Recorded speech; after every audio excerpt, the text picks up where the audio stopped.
Muy buenos días. Mi nombre es Alberto Pérez, soy licenciado en Psicología aquí en la Unidad Centro de Salud con Servicios Pediátricos Sierra de Guadalupe, y el día de hoy vamos a presentar un caso clínico para poder hacer algunas revisiones y vamos a dar inicio en este momento. Bienvenidos. Gracias. Bueno, el caso es de una paciente de 47 años, en hombre, que no ha podido resolver, ¿no? Aparte lo vamos a ir viendo por qué. Menciona el cambio de domicilio porque su madre la corrió de su casa junto con su hermana Ruby, la cual tiene familia y está compuesta por su esposo y sus 3 hijos, Paulina de 19 años, Richard de 12 años y Melanie de 5 años de edad. Adelante. Antecedentes familiares. Tiene 4 hermanos, 2 mujeres y 2 hombres. Javier de 60 años, Gabriela de 58, José de 56, Alejandra, que es ella, de 47 años, y Rubí de 46 años. Su padre es finado en el 2019, murió por COVID, y con el cual mantenía una relación distante y solo de respeto. Ella comenta que acostumbraba, cuando saludaba a su padre, besarle la mano, como muestra de respeto, ¿sale? Su madre actualmente está viva, con la cual no mantiene una relación cercana y cuenta con un antecedente de violencia física y psicológica entre sus padres y de parte de su mamá hacia Alejandra y a sus hermanas Rubí en específico. Hay un antecedente de alcoholismo por parte del padre y consumo de sustancias de su hermano Javier, que es el mayor. El estilo de crianza, podemos observar que es un estilo de crianza negligente y autoritario, caracterizado por no brindar atención y contención emocional o física a cada uno de los integrantes de la familia. Hay una sobreexigencia por parte de sus padres hacia Alejandra y Rubí específicamente, y menciona que su padre por oficio era carpintero y tenía su taller en casa. Su madre se dedicaba solo al hogar. Este antecedente también es importante porque podemos observar que todo el tiempo estaban en el mismo lugar, ¿sale? O sea, no había realmente una situación que por cuestiones laborales o alguna otra situación hubiera un distanciamiento. Todo el tiempo estaban presentes, pero ausentes, ¿sale? En el área social, actualmente procura mantenerse aislada de cualquier núcleo social, amigos y familiares. La mayor parte del tiempo está sola en su cuarto y experimenta síntomas de ansiedad, preocupación, sensación de falta de aire, sudoración, temor constante y pensamientos irracionales. Es soltera, no tiene amigos ni novio, no le gusta estar rodeada de gente, no le gusta ver televisión y en ocasiones lee algún libro sin lograr retención de la lectura. Ella dice que de repente le sugieren o por iniciativa propia toma algún libro, lo lee y se lo puedo leer durante 1 o 2 horas, y si me preguntas a la media hora qué leí o qué entendí, no hay comprensión, no hay retención. No practica ninguna actividad física. Recientemente se realizan laboratorios por parte del área médica sin ninguna alteración. Clínicamente es considerada como una paciente sana, ¿sale? Yo le sugerí cuando la vi la primera vez que se hicieran esos laboratorios. Se hizo los laboratorios, vino a la consulta, le dijeron que no tiene absolutamente nada. Área sexual. Su menarca es a la edad de 13 años, ritmo 28 por 5 días, y hasta la actualidad aún sigue conservando su virginidad. Menciona que durante su niñez, a la edad de 20 años, sufrió abuso sexual por parte de su hermano mayor, de nombre Javier, con tocamientos por parte de él hacia su parte íntima de Alejandra, y en ocasiones le pedía que lo masturbara hasta la eyaculación, y en repetidas ocasiones intentó penetrarla sin conseguirlo. El abuso, ella manifiesta que se dio desde los 9 años hasta los 12 años, y dice que nunca hubo la penetración o la violación como tal, pero sí hubo un abuso. Actualmente no tiene pareja y menciona que no le interesa relacionarse con nadie y evita el contacto con hombres. O sea, sí es una situación que está muy marcada específicamente, ¿sale? La siguiente, en el área afectiva, actualmente vive en el mismo predio junto con su hermana Rubí, su esposo, sus 3 hijos y los suegros de su hermana. Tienen mascotas, pero menciona que casi no convive con ninguno de ellos. Es decir, cuando ella las corren junto con su hermana Rubí de Nezahualcóyotl, se vienen para acá y se vienen a residir a la casa de los suegros de su hermana. Entonces viven en un mismo predio, pero tienen como cada quien sus espacios, pero comparten todos los servicios. ¿Me explico? Sí.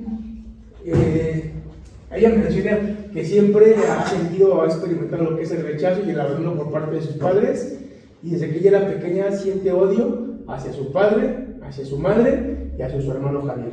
¿Sale? Área escolar o laboral. Menciona que su último grado escolar es secundaria concluida. Sus padres decidieron que ella ya no estudiara por decisión de su padre. Menciona que a ella sí le hubiera gustado continuar con los estudios superiores y actualmente trabaja como empleada en una dulcería de lunes a sábado de 9 a 6 de la tarde. Dice que se siente, o sea, que su cuerpo está presente, pero que su mente está completamente ausente, está perdida completamente. Análisis del caso. Los elementos de la personalidad que podemos observar es irritabilidad, insomnio, tristeza la mayor parte del tiempo, así como sensación de falta de aire, opresión en el área del pecho, pensamientos irracionales e ideación suicida.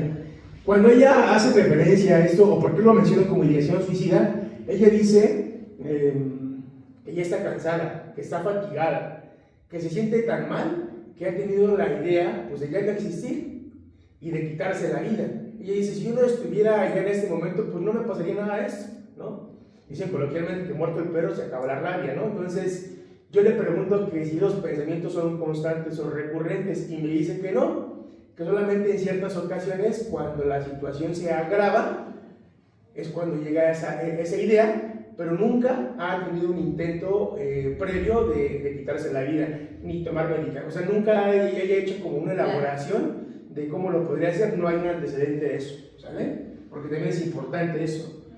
Descripción del padecimiento: inicia padecimiento actual desde hace 4 años, posterior a la intervención psicológica en Sisame de Nezahualcóyotl, en donde solo acudió a 2 sesiones y por cambio de residencia lo abandonó con presencia e incremento de síntomas físicas y psicológicos. Ella dice que tiempo antes de que ella se viniera para acá, ella buscó ayuda allá en donde habitaba, y dice que solamente recibió 2 sesiones, o solamente pudo acudir a 2 sesiones, y ella me dice que la terapeuta con la cual trabajaba era una mujer, con la cual se sintió identificada, porque también es un aspecto bien importante, cuando hay un antecedente de abuso de parte de un hombre hacia una mujer, hasta cierto punto podemos observar que hay como una especie de rechazo del paciente hacia el terapeuta, por la figura masculina, solamente por la representación. Y en este caso, desde que yo hice el abordaje con ella de la intervención, siempre he estado en mucha disposición. O sea, yo desde un momento le planteé, cuando ella me dijo, ¿sabes qué? Tuve una situación, un abuso,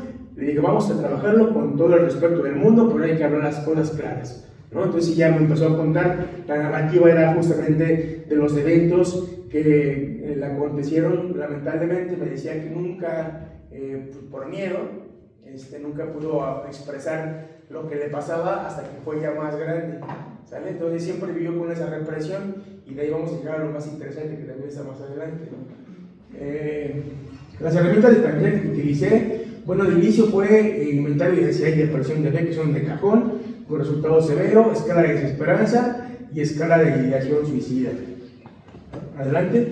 Aquí creo yo que me hace falta utilizar más herramientas de aprendizaje, porque creo yo que aún me hace falta llegar al diagnóstico claro. O sea, podemos hacer como referencia a ciertos diagnósticos, pero les voy a decir por qué. La evolución clínica, hasta el día martes 15 de octubre, que fue apenas antier, me parece, ¿no? Sí. Alejandra se muestra en pocas ocasiones con disposición hacia el proceso terapéutico. Durante algunas sesiones se observa con mucha fatiga física y mental, poco alineada, falta de atención y concentración, y su lenguaje es lento y disperso. Se buscará reforzar el área conductual en sus esferas vitales, que son familia, sociedad, trabajo, y con ello se busca fortalecer e incrementar sus habilidades sociales, así como el manejo y regulación de sus emociones frente a cualquier situación que se le presente. Ella, en cada consulta que viene, hay veces que viene con mucha atención, con mucha concentración, y en ocasiones, o la mayor parte del tiempo que la he visto, se observa dispersa. O sea, se sienta está frente a mí, obviamente hay contacto visual, no lo evita, pero se queda así como pensando, ¿no? Así se queda, en cada pregunta que yo le hago se queda pensando y tarda en responder, tarda mucho en responder. Y su lenguaje es pues obviamente muy lento, segregado, y no hay como un sentido. Es decir, me dice, por ejemplo, de lo que aconteció el día de ayer y de repente se va hace un mes, ¿no? Es que me acuerdo que hace un mes me sentía más mal, ¿no? Así me sentía peor que actualmente. Entonces hay muchas situaciones que me parece que no hay una línea específica para que podamos determinar hasta este momento un diagnóstico, ¿vale? Probables diagnósticos: trastorno de ansiedad disociativo, que es el que yo considero que ya tiene, y trastorno mixto de ansiedad con depresión. Ese sí ya está determinado porque yo le sugerí que acudiera a psiquiatría por todos los síntomas que manifestaba. Y en una referencia le dije que para una atención más pronta se fuera directamente al Fray. Y sí, se fue al Fray, se fue el viernes de hace 15 días, el 3 de octubre. Dice que se fue en la mañana y que la atención fue rápida, oportuna, y que le dieron medicamentos, le dieron sertralina y fluoxetina. Ahora bien, el abordaje terapéutico con enfoque cognitivo, bueno, propuesta de tratamiento, abordaje terapéutico con enfoque cognitivo-conductual, valoración médica con los laboratorios, valoración y tratamiento psiquiátrico por parte del Hospital Fray Bernardino. Asiste el 3 de octubre, donde recibe diagnóstico de trastorno mixto de ansiedad con depresión y tratamiento farmacológico con sertralina y fluoxetina. Aquí lo que me llama la atención es que ella refiere que a una persona que sigue con los medicamentos, ella se siente mal.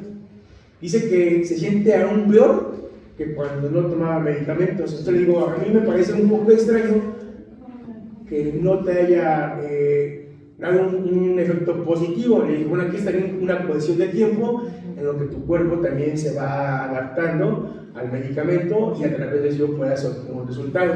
Dice ya que, bueno, pues aquí podemos observar que es un antidepresivo y un ansiolítico. Ella dice que por voluntad y decisión propia suspendió la sertralina y que solamente con la fluoxetina se ha regulado, que se empieza a sentir un poco mejor. Pero aún así, su situación actual o su condición y sus pensamientos son completamente irracionales y dispersos. Yo le explico, la intención de que ella tenga un proceso psiquiátrico, una valoración o un tratamiento es con la intención de que ella tenga una mejoría. De por sí sabemos nosotros que social y culturalmente, cuando la gente es referida a psicología, es un tema complejo, aún a pesar de que hay mucha información. Lo primero que dicen o lo que escuchamos es, pues yo no estoy loco, ¿no? Ellos son más locos que nosotros y un sinfín de comentarios que hacen. Ya ir con un psiquiatra, pues ya estamos hablando como de palabras mayores. Yo sí les hago mucho hincapié en esto. El psiquiatra es un médico especialista en los diferentes trastornos mentales y lo que va a hacer es justamente evaluar tu condición y te va a medicar para que tú puedas obtener pues un beneficio, una mejoría en ese sentido. Y ella con mucha disposición me dijo, yo quiero o lo que tenga que hacer, no hay ninguna situación que me lo impida, yo me quiero sentir bien. O sea, en cierto punto tiene disposición, pero por otra parte es como muy renuente a ciertas situaciones, se resiste. ¿Me explico? Y psicoterapia breve centrada en resolver y dar soluciones a problemas complejos mediante herramientas simples, planificadas e intencionadas para disminuir gradualmente síntomas ansiosos y depresivos. Y aquí lo que les decía, aplicación, creo que yo consideraría importante la aplicación del test de 16 factores de personalidad, ¿sale? Que lo tenemos, por cierto. No, es exactamente. Minnesota es correcto. Terapia ocupacional, bueno, terapia ocupacional, actividad física, registro diario de emociones, es decir, escribir cómo se sintió durante el día, planificación y organización de actividades diarias. Ella dice que constantemente también sobrepiensa mucho las cosas. Dice, pienso 1000 cosas y de esas 1000 cosas no hago absolutamente nada. Entonces, bueno, vamos a tratar de que organices tus ideas y tus pensamientos y empieza a planificarlo. Es decir, en una libreta, haz como una remembranza un día antes de cuáles son las actividades que tienes como prioridad y enlístalas y empiezas a hacerlas así de acuerdo a la prioridad que tú consideres que sea lo más importante y lo has empezado a aplicar, ¿sale?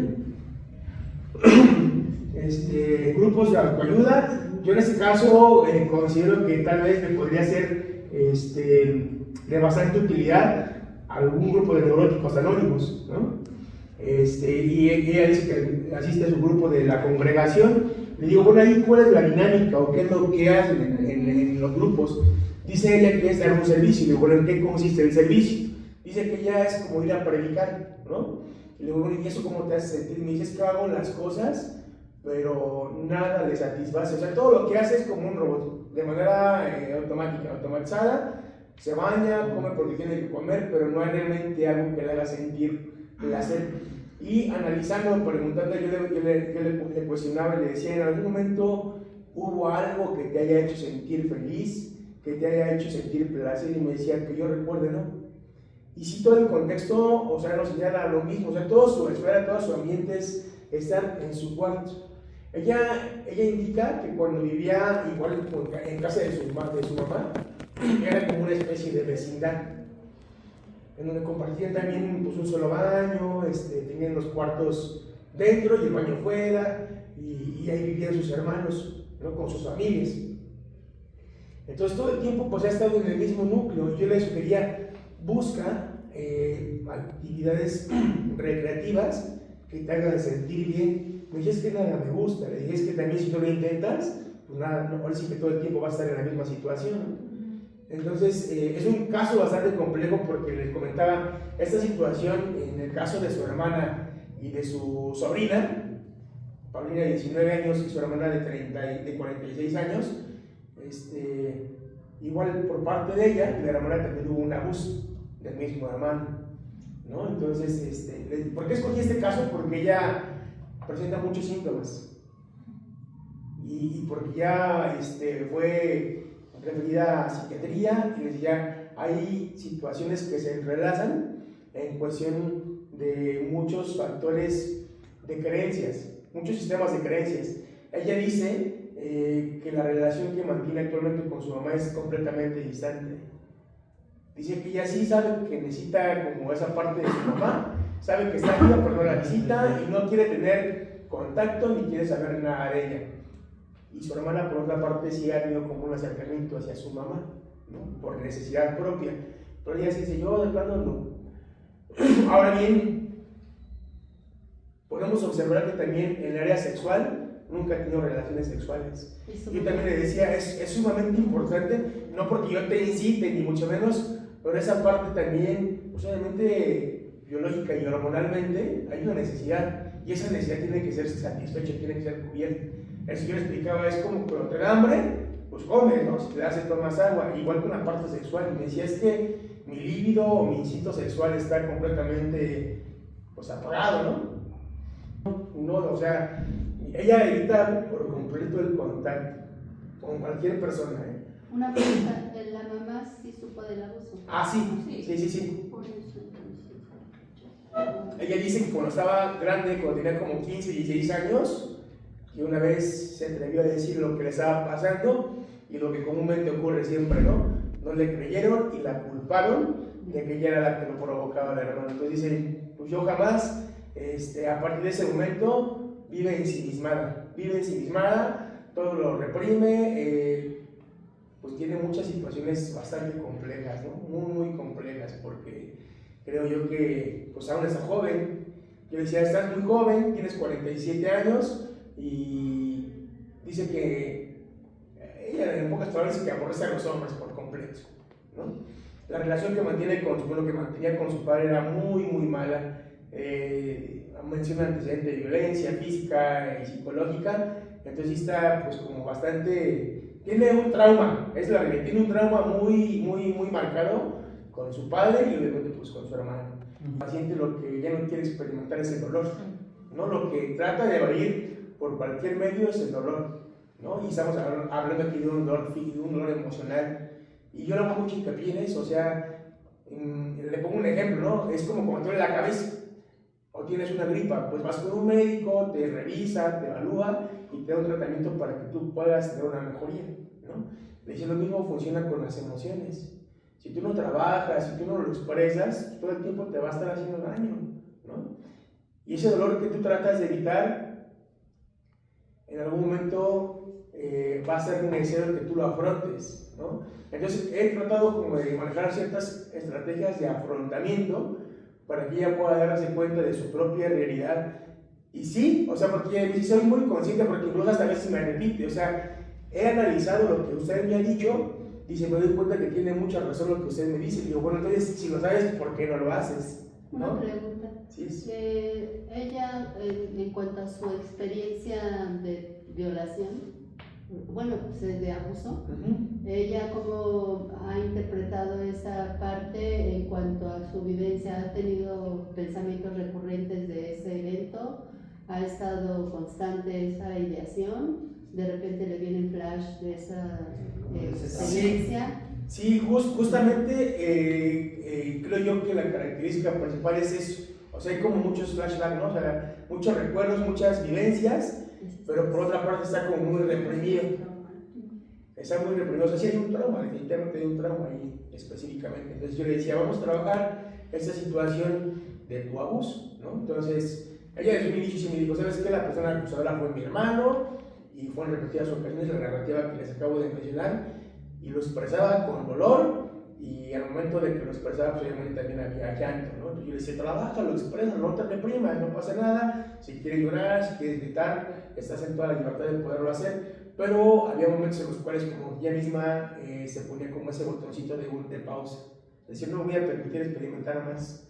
Entonces yo le decía, eso es justamente lo que te va a dar la oportunidad de que tú puedas irte liberando de todo eso que no te ha permitido estar bien contigo mismo. Entonces, les digo, es un caso bastante peculiar por la complejidad de toda esta situación, ¿no? La siguiente, por favor. Entonces, sí. La pregunta por acá. Bueno, ahorita mencionabas que tienes como un poquito de problema con esa onda de diagnóstico. Yo creo que sí, en efecto es como a veces un poquito complicado con ese tipo de pacientes no irse como del lado de lo depresivo y de esta cuestión, o sea, hay muchas cosas más adentro. A mi parecer, yo creo que más que un trastorno de identidad disociativo, porque sí está como de repente recordando el trauma y está así como si se posesionara de Así algo. es. Pero también siento que ella, desde antes, empezó a construir una personalidad, un trastorno de personalidad esquizoide, que justamente limita las relaciones interpersonales y que justamente esto se da como a partir de que las personas tienen cierta negligencia o hay un trato frío de parte de sus cuidadores como su papá, su mamá. O sea, a pesar de que pudieran vivir en un cuarto, pues ella y su familia no tenían esa relación como tan vivaz o tan cercana. Entonces yo creo que por eso se le dificulta, porque puede ser que por ahí ella sí tenga un trastorno más bien de la persona esquizofreniforme. Es diferente porque sería que ella tuviera pensamientos mágicos o que... Sí, es correcto, no hay presencia de pensamientos alucinaciones.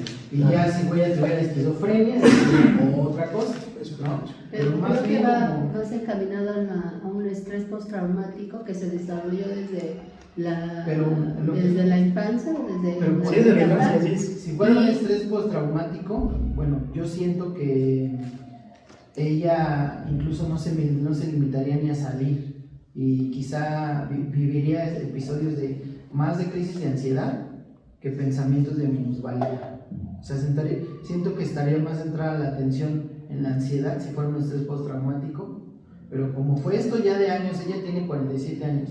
Mira, por ejemplo, aquí estaba como checando eso, ¿no? Lo que tú dijiste del área sexual. No tiene amigos íntimos ni confidentes aparte de sus familiares. Muestra poco o ningún interés en tener experiencias sexuales con otra persona. No disfruta ni las relaciones íntimas, incluido formar parte de una familia. Se muestra emocionalmente frío, con desapego, con afectividad plana. Entonces, sí siento que por ahí puedes como, ¿cómo se dice? Como empezar a evaluar parte de su personalidad, como esa parte de su, pues sí, del temperamento, del carácter, de las vivencias, como que la fueron como forjando, ¿no? Entonces, si su contexto social, o en este caso su contexto familiar o su núcleo familiar, también tiene este tipo como de rasgos, ella los adoptó y pareciera que normalizó el no tener contacto con las personas, ¿no? Así como... Entonces, imagínate una personalidad siendo así, pidiéndole que vaya a una fiesta, pues obvio, ¿no? Sí, claro. O que vaya, no sé, incluso hasta una congregación, a una reunión religiosa, menos, ¿no? Entonces yo creo que por ahí sería, pero sí tiene mucha relación también lo que puede ser comórbido, ¿no? O sea, que esté pensando en el trauma, como dice Vilma, que esté pensando como más bien en el trauma, pero que lo interiorice, no tanto como que entre como en crisis de, quiero hacer esto, o que haya tenido intención suicida así de manera impulsiva. Ajá. Bueno, eso es lo que yo, No, sí, está bien. lo que yo siento que por ahí puede Sí, ser. porque también tal vez postraumático sí podría ser, pero por la temporalidad creo que ya no aplicaría. O Sí, se creo dio- que va a ser más...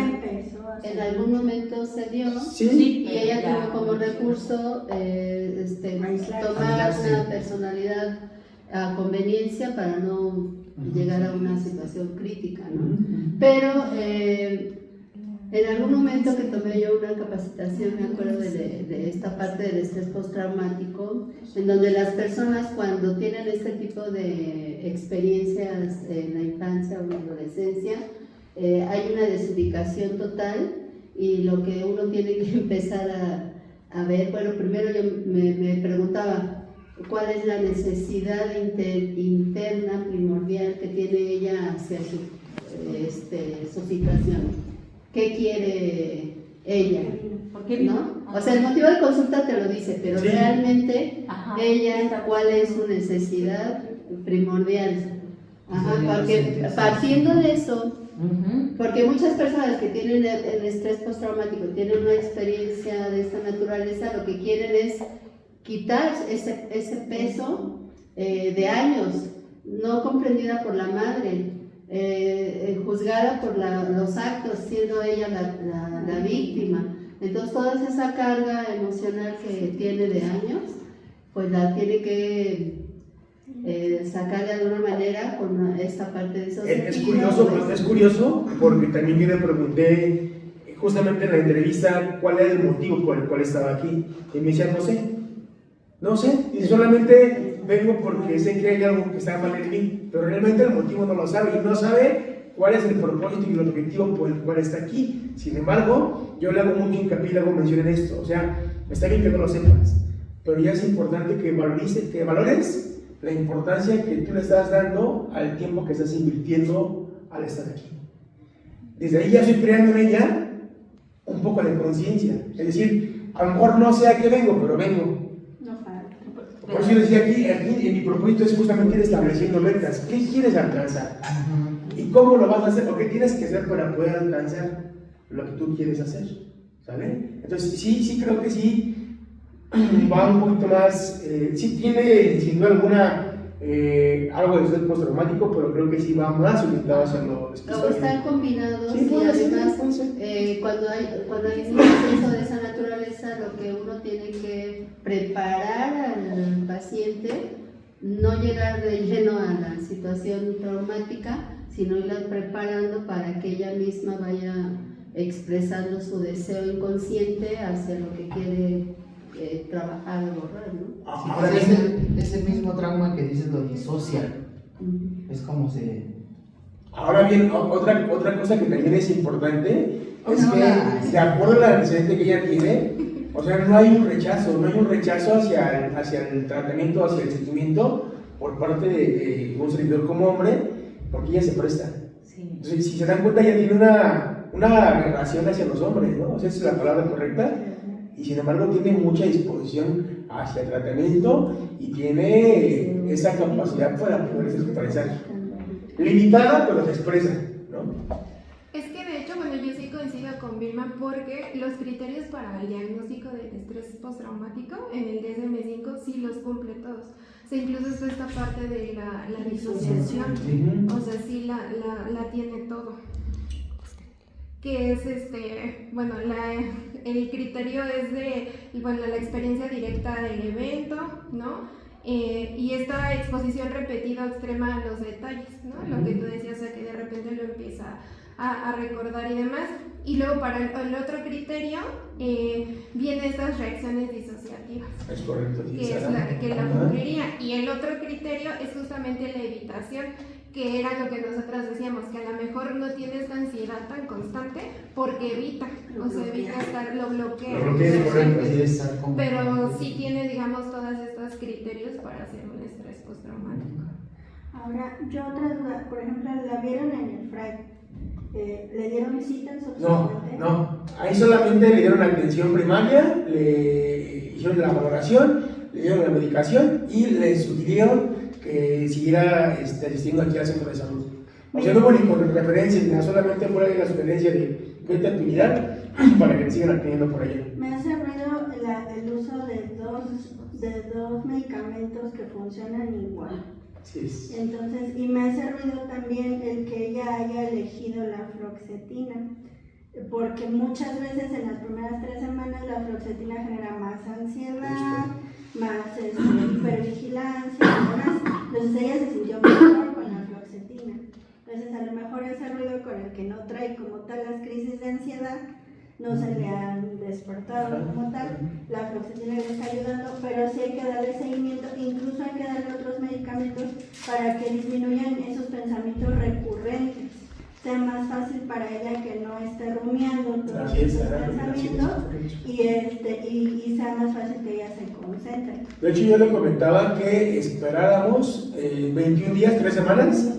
Yo le decía, más o menos, y miramos un médico, pero por lo que sé, son 20 días o 21 días los que se estipulan para que tú puedas ver si el medicamento te está funcionando adecuadamente.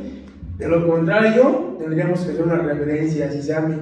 Le dije, aquí la cuestión es que la atención va a ser un poquito pues, más distanciada. Le dije, pero es importante que tengas nuevamente una valoración de un especialista para que puedan modificar las dosis o los medicamentos para que tengas un beneficio, ¿no? Entonces ella me decía que sí, que no había ningún problema, que estaba en disposición. Les digo, aquí la ventaja que tiene es que su jefe del trabajo le da como esa oportunidad de salir, de acudir a las consultas médicas, psicológicas y tiene esa facilidad, ¿no? Entonces, ¿alguien más que quiera hacer otra observación? Sí, yo creo que necesitamos concentrarnos también en su edad biológica. Debido a que se encuentra justamente en la perimenopausia, puede haber alteraciones también en el estado de conciencia debido a las hormonas, ¿no? Esa parte en que tiene la neblina mental, pues las hormonas no nos juegan bien a las mujeres. Sí. Entonces necesitaríamos, sí, yo creo, en una canalización a medicina, para que medicina haga todo un chequeo hormonal, ¿no? Desde tiroides, cómo está funcionando también el cortisol, los triglicéridos, el colesterol incluso, que todas esas situaciones pueden llegar a afectar en cuanto a la neblina mental, y eso hace también que se vuelva aletargada, que se vuelva con un pensamiento quizás irracional, ¿no? En algún momento, y que pudiese precipitar alguna situación de depresión. A lo mejor su situación también tiene una condición biológica. ¿Por qué? Porque si bien es cierto que ha tenido un trastorno desde hace muchos años, justamente buscó ayuda ahorita. O sea, probablemente el síntoma que ha tenido se ha agravado en este periodo de su vida, ¿no? Y que finalmente las hormonas le pudiesen estar jugando en contra. Por eso es que yo creo que sí necesita como una valoración médica en ese sentido. Y la otra es justamente que aunque tú llegues a un diagnóstico apropiado, la paciente sí necesita establecer metas de tratamiento. Entonces, ¿qué es lo que ella está buscando? Porque de otra manera estamos dando como palos de ciego, ¿no? Yo, por ejemplo, en esta parte, es que dice ella, no sé por qué vengo, pero sé que estoy mal. ¿Bajo qué parámetro hace pensar que está mal? O sea, yo me preguntaría, bueno, tú dices que no sabes, pero ¿por qué dices que estás mal? ¿No? O sea, porque ella intuyó que está mal, pero tiene que hacer a partir de compararse con algo. Sí. Y si se comparó con algo es que a lo mejor eso es lo que quiere ella. Y entonces, sí, no sabe identificar claramente sus metas, pero yo dije, bueno, sí que bueno, pero ¿de dónde viene esa idea de que está mal? Y eso es porque quiere buscar estar como alguien en algún estado. Yo por ahí Comparar, pensaría. observar esto no está Ahora bien. bien, también algo que considero importante y que he observado es que su única red de apoyo en ese caso es su hermana. Y ella se refugia mucho, o depende, más bien depende mucho de ella.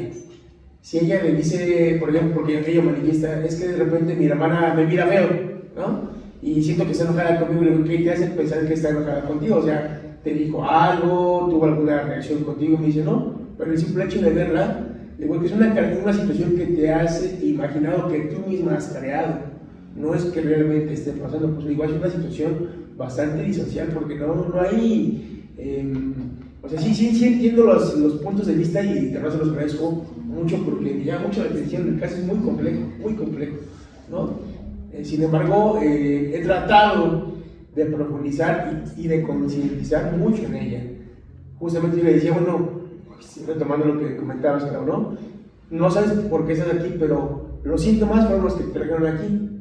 Y ella en su narrativa o en su discurso me menciona que reflexionando en las palabras que yo le he dado, me dice, creo que tienes razón. Y digo, bueno, si tienes razón, ¿por qué no lo haces? O sea, ¿qué te ha hecho falta para que tú lo puedas empezar a practicar o a aplicar? Y me dice, eso es lo que creo que me ha hecho falta. Y digo, pues es que es cuestión de hacerlo, ¿no? Aprende quizá Sí es. a desarrollar. Yo le decía, pues no sé, buscar lo que te hace, pero... manera de afrontarlo. Sí es. Es que, bueno, yo por ejemplo en la parte de la familia, ella lo que aprendió es a estar aislada, Todo el entonces tiempo. no sabe, o sea, qué herramienta. Nosotros, por ejemplo, se nos hace fácil a lo mejor con alguien platicar, pero con esta historia tan cerrada de la familia, pues dice sí, ¿cómo me acerco a hablarle? O cómo hago, qué herramienta tengo que poner a practicar para, ¿de dónde lo he aprendido? Ujú. Pero, Y es curioso porque justamente ella acude a la congregación, ¿no? Y le digo, bueno, allí me imagino que hay mucha gente, sí, ¿y qué haces? Me aíslo. Entonces es como una necesidad que ella tiene de pertenecer, pero ella misma es quien se distancia, ¿no? Pero porque no tiene, yo considero que es esa herramienta, o sea, hay gente que dice, sí quisiera platicar, pero tú tienes la habilidad de platicar, pero no sé cómo le haces, y a veces no le enseñaron, de hecho en su casa, por lo que estás comentando, no le enseñaron, incluso hasta más se ensimismó, entonces no sabe cómo, por eso esta parte de las miradas ella las interpreta bajo, yo creo que también su contexto. Es correcto. Yo creo que el afrontamiento hacia el trauma es algo fundamental, ir preparando esa parte, porque lo que está vivenciando continuamente es ese trauma. Día con día se enfrenta a situaciones donde en la vida hay hombres y hay mujeres, ¿no? Y entonces hay hombres y hay mujeres, bueno, pero yo creo que una de las partes fundamentales primero estar creando en ella esa necesidad para que la denote que es realmente lo que y seguramente va a salir que su trauma es el que ha provocado todo esto, ¿no? Finalmente. Es correcto. Entonces, una preparación a trabajar el Sí, afrontarlo, sí, traumático, el evento traumático, pero con preparación cuidadosa hasta donde ella lo permita, o si no, si va a tener la confianza contigo, bueno, pues que bueno, va a ser un poco complicado también, porque no se va a abrir del todo a lo mejor, por ser hombre tú, ¿no? Y ella vivió esa experiencia, ¿no? Pues tendrás que tener una habilidad muy específica de Sí, con de mucho todo, tacto, con mucho tacto, porque sí. hasta de la mirada, ¿no? Y de todo, si quieres saber, a ver, platícame, ¿no? Y, Sí, no, sí. porque sí va a estar complicado. Ese es mi Como dice Vilma, yo creo que eso es como muy importante, como hablar en relación a cómo la vas a preparar para hablar de esto, ¿no? Como una terapia de exposición, pero muy gradual, así muy súper gradual, ¿no? Porque pues Y siendo conjuntamente hombres. a la par ir creando habilidades de afrontamiento poco a poco, ¿no? Entonces le metes a lo mejor una habilidad de afrontamiento, de comunicación y un poco de, de qué es lo que más te movió de eso, qué quisieras decirle a tu... A veces está viviendo con el hermano, ¿no? De repente lo ve o... No, es sí. el esposo. Ok. Entonces, ya qué ha pasado con esa relación y toda esta parte de cómo se vio ella en esa experiencia y porque ella casi era su mujer, ¿no? ¿Cuántos años? De 9 a 12 años. Entonces era una vida activa sexual incómoda y de tiempo, ¿no? Se me ocurre. Buenas tardes, bueno, soy México. Mi pregunta es, ella podía llegar prácticamente ya al suicidio o llegar a suicidarse, ya con todo, digamos, ella expresa pues que no quiere o que se siente cansada. Todos esos síntomas pueden llegar ya a vaciar el vaso, podría decir, y llegar a que ella pensara morir. Está como latente, ¿no? Porque tiene ideas, pero no tiene planeación. Sí, no hay tiene planeación, pero ya el simple hecho de que existe la ideación ya es un poco rojo. Ajá, porque puede escalar. Un impulso Así es. o algo que le hiciera detenerse en ese momento para poder. Y se podría decir que su principal trauma empieza desde su familia, por el contexto en cómo la criaron y posterior, digamos que lo que hizo que estallara eso fue su violación. Al revés, más bien fue el detonante, el abuso y el contexto familiar.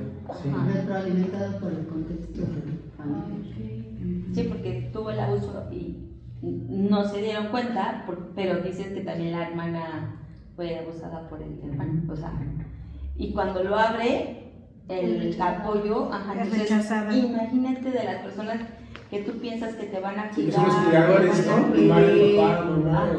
Ajá. Y es que, bueno, pienso que no expresaba sus sentimientos porque, bueno, yo he escuchado, o bueno, por parte de mi familia, en el contexto de mi mamá, sus papás o mis abuelos me contaban que no eran como que se sentaran a platicar con sus papás y dijeran, es que me siento triste, me siento así, o necesito esto, sino que era así como de, en los hombres siempre ha sido así de, ¿por qué vas a llorar si eres hombre?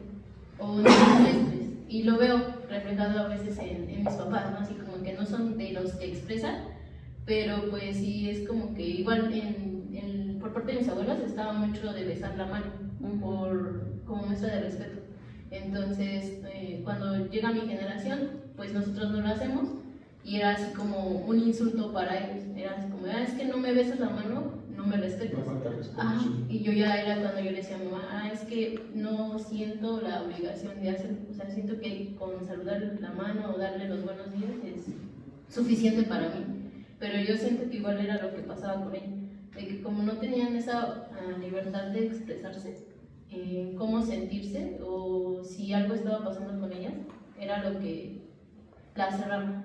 Entonces también era esa como mi duda de si todo eso podría ya generar como pensar ya totalmente quitarse la vida.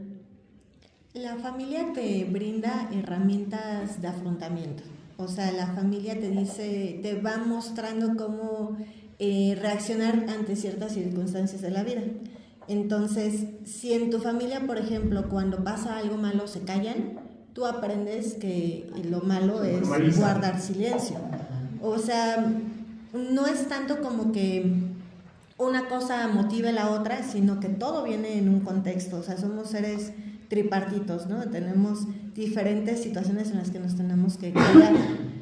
Tanto físicamente como emocionalmente como espiritualmente tenemos que cuidar esas tres esferas y esas tres esferas se conforman juntas, o sea, no están separadas y se van conformando conforme tú vas creciendo, aparte de que traes una situación biológica, ¿no? que también genéticamente traes cargando ciertas situaciones, también tu contexto te hace que tú tengas herramientas. Entonces, cuando pasa algo como por ejemplo en este caso que hubo la violación, ella no tuvo las herramientas para superar esa situación y que además tampoco tuvo la capacidad para socializarlo, porque en el momento en el que lo socializó, la rechazaron. Entonces, ese rechazo la hace aislarse y generalmente lo hace. O sea, ella vive en un estado de aislamiento porque así aprendió a vivir.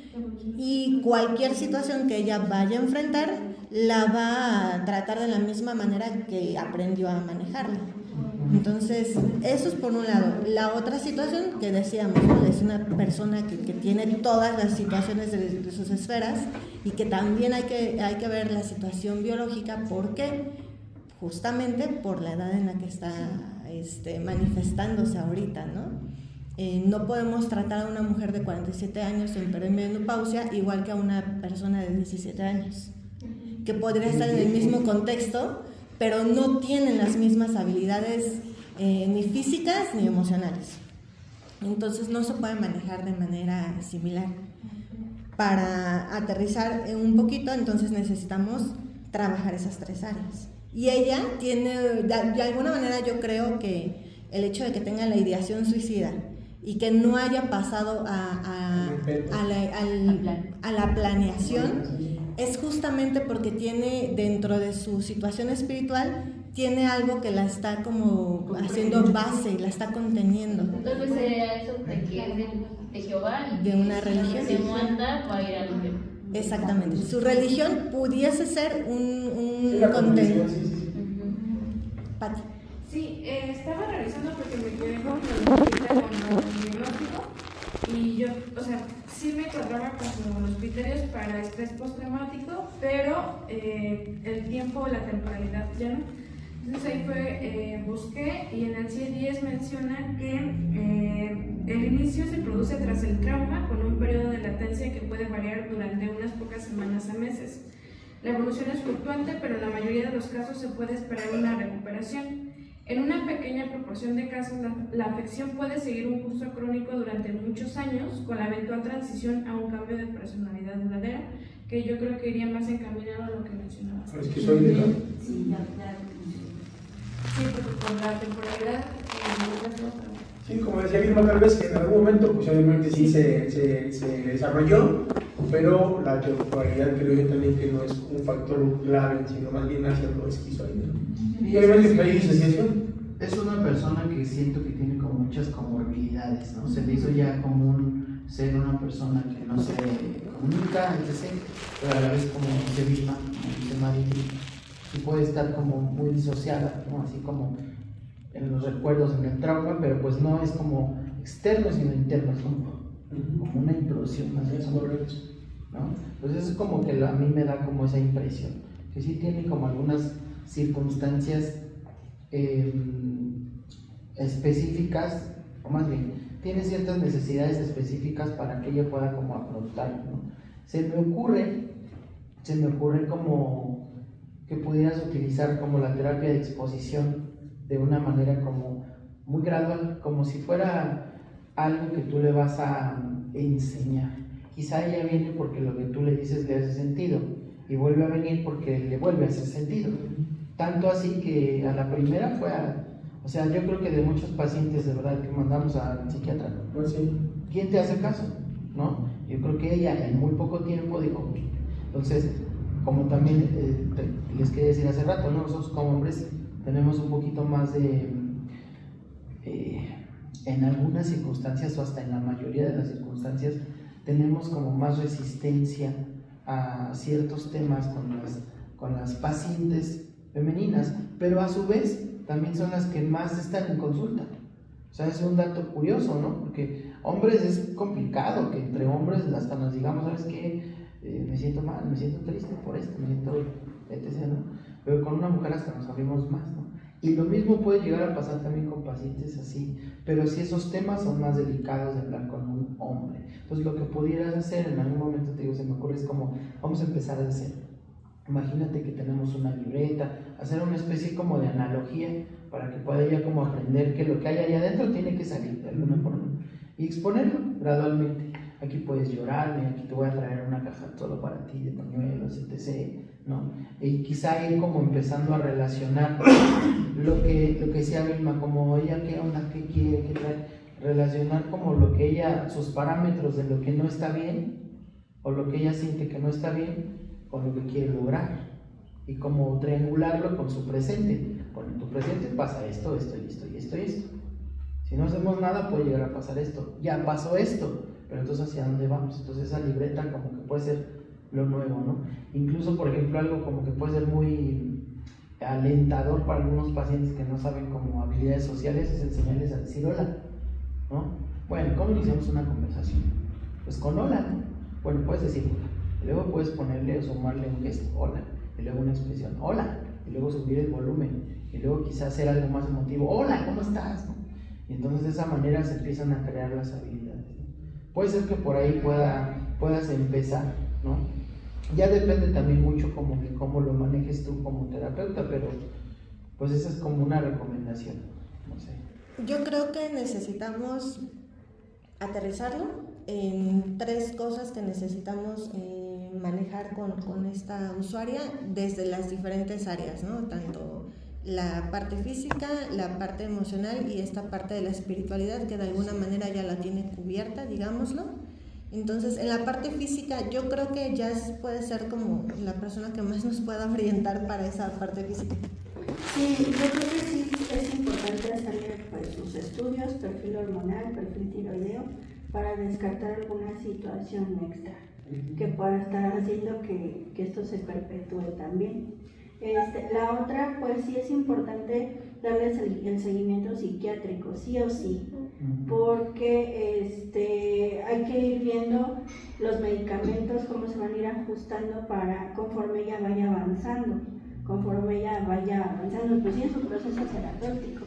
Y ya en base a esos estudios, pues ir, a lo mejor también ya con esos estudios y poniendo en claro muchas situaciones, ella también se va aterrizando todas esas sensaciones y emociones. A lo mejor también está teniendo cambios biológicos, pero no los identifica.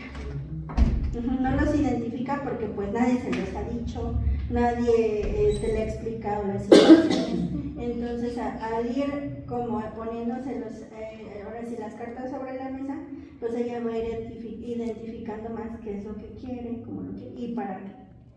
Entonces sí es importante, pues a lo mejor que sí se mande a CISAMES, pero aparte sí su tratamiento con medicina general para descartar otra situación biológica. Y bueno, en la parte emocional, Vilma hablaba un poquito acerca de cómo iniciar el tratamiento. Conocer las necesidades reales, inconscientes tal vez que tenga de lo que quiere ella trabajar. Es el análisis funcional, ¿no? Realmente es un análisis funcional para saber cuál es el eje primordial que quiere ella. Y con Xavier, ¿no? Tú estabas comentando algo acerca de... Pues justo lo de la terapia de exposición relacionada pues, con habilidades sociales, o sea, porque lo que al final de cuentas creo que también le cuesta mucho trabajo es generar vínculos con las personas, iniciar conversaciones, estar en un lugar donde hay más personas, darse como esa experiencia de convivir. Entonces yo creo que por ahí también esa parte podría ser importante, ¿no? La cuestión de la terapia de exposición, no tanto como si estar expuesta a personas fuera malo, más bien como verlo de una nueva normalidad, desde una nueva perspectiva que ella no ha tenido, no ha podido tener chance de adoptar. Y bueno, acá socialmente, ¿qué nos puedes compartir?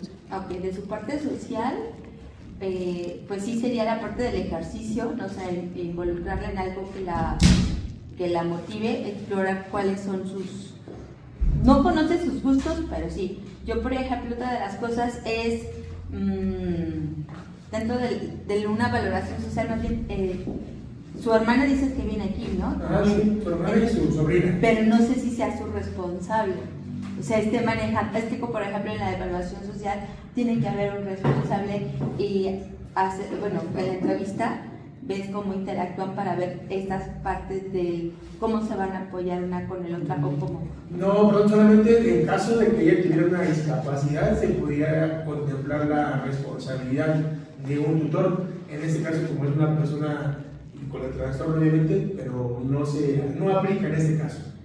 Ese sí no aplica. No, en una evaluación social, Ok. cuando se hace, por eso cuando la manden a CISA me va a pasar conmigo, y es cuando yo observo la relación y las corresponsabilidades de una y de la otra para acompañarse, y porque lo que no aprende una la aprende la otra, y ver cómo se van a ir, o sea, esa parte social, el ejercicio, también hay cómo se está, relajando. Yo sí, porque medidas de higiene del sueño, yo le propondría por la parte, porque ahí vienen muy específicas también como actividades que tiene que hacer, el tiempo de la relajación, del ejercicio, y bueno, sería ahorita básicamente, no se estaba pensando en los grupos que dan apoyo a los sobrevivientes de abuso sexual. Hay uno por Buenavista, pero no sé, ¿cómo se llama? ¿SICAP? No, Adivac, se llama Adivac, porque estaba pensando en un centro naranja, pero no sé qué tanto, creo que más bien sería como sobreviviente, y sería Adivac, pero ya veríamos si. Sí, porque también en relación a la parte de alguna técnica de relajación, meditación, pues obviamente por el contexto y la situación de las personas es muy difícil que ella pueda prestarse a llevar a cabo una meditación, una relajación. Mari, también hay algo que nos quieras compartir. Bueno, yo siento que a lo mejor, como dice Clau, verlo de su red de apoyo, yo siento que sí tendrías que jalar un poquito a la hermana, ya que viene también aquí a consulta, para que como que darle que sean las dos, entre ellas dos, sus redes de apoyo, porque así tu paciente pues siente que no la tiene, entonces desde ahí es su alejamiento. Pero si ella ve que su hermana está ahí, desde ahí vamos a, bueno, yo creo, empezar algo bueno.